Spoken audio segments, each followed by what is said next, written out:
Le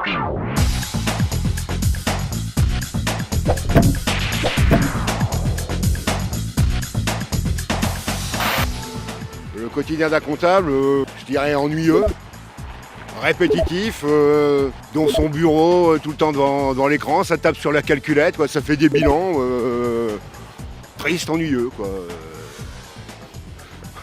D'ailleurs, on peut lui poser la question, ça a quel goût le chiffre 32-27 ?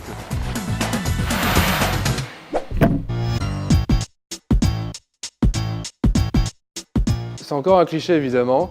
L'expert comptable, il est surtout en contact avec ses clients. Dans le sens qu'aujourd'hui, l'expert comptable, il est vraiment aux côtés du chef d'entreprise. Il a une palette très large et même immense. Donc l'expert comptable, il a des clients tout à fait différents. Ça peut être le petit artisan, le plombier, l'électricien, le commerçant du coin, la profession libérale, le médecin, l'infirmière, etc. Ça peut être aussi la petite entreprise qui va être quelques salariés à la filiale d'un grand groupe détenu par une société mère aux États-Unis. Entre deux experts comptables, il y en a un qui sera plus sur la partie ressources humaines, un sur la partie gestion de patrimoine, un plus sur le montage du CT holding, un sur la fiscalité. Il y en a d'autres qui sont sur la partie informatique. Voilà, la palette est vraiment immense. Et chaque expert comptable, en fonction de son affinité, en fonction de son domaine de compétences, pour aller sur d'autres problématiques. Je dirais même une journée ne ressemble jamais à l'autre et on ne sait jamais ce qui va se passer demain. L'expert comptable, il a un agenda extrêmement intéressant. Si je regarde le mien sur mon téléphone, je peux vous le montrer.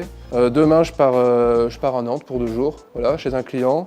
Vendredi, j'ai 3 nouveaux prospects que je vais rencontrer, plus un rendez-vous chez un client. Voilà. Donc ça, c'est la journée d'un expert comptable. Ça varie, il y a du déplacement et on ne s'ennuie pas. On a une diversité dans la clientèle qui permet donc d'avoir des secteurs d'activité différents. Moi, j'ai des clients qui sont dans l'industrie, dans le commerce, de vêtements pour enfants par exemple, des clients qui font de l'immobilier, des clients qui font de la réparation automobile. C'est loin d'être répétitif du tout. Donc accompagner, aider, participer, écouter, apprendre. Et quand je dis on apprend tous les jours, on apprend à 25 ans, on apprend à 35 ans, on apprend toujours à 45 et après. Continuellement en apprentissage parce qu'il y a l'actualité qui évolue tout le temps, donc il faut toujours se remettre en question. Quelque chose était vrai il y a 6 mois, là peut-être que ce n'est plus vrai. Donc à nous aussi d'alerter le client, d'informer le client, c'est notre rôle. D'expert conseil, comme on dit si bien. J'ai envie de dire, un expert comptable, aujourd'hui, il doit faire à peu près entre 60 et 70% de relationnel, de clientèle et vraiment 30% de technique. Là n'est pas là le problème. Le chef d'entreprise, on ne vient pas lui parler technicité, on vient vraiment lui parler global. Parce que voilà, c'est un choix stratégique, investir dans une nouvelle ligne de production, embaucher du monde, parfois licencier des personnes, c'est jamais des choix qui sont évidents à prendre. Et le chef d'entreprise a besoin d'être conforté. Et en règle générale, le premier numéro qu'il a pour ces problèmes-là, c'est expert comptable.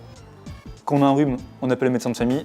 Quand on a un problème au niveau de son entreprise, on appelle le médecin de famille qui est expert comptable.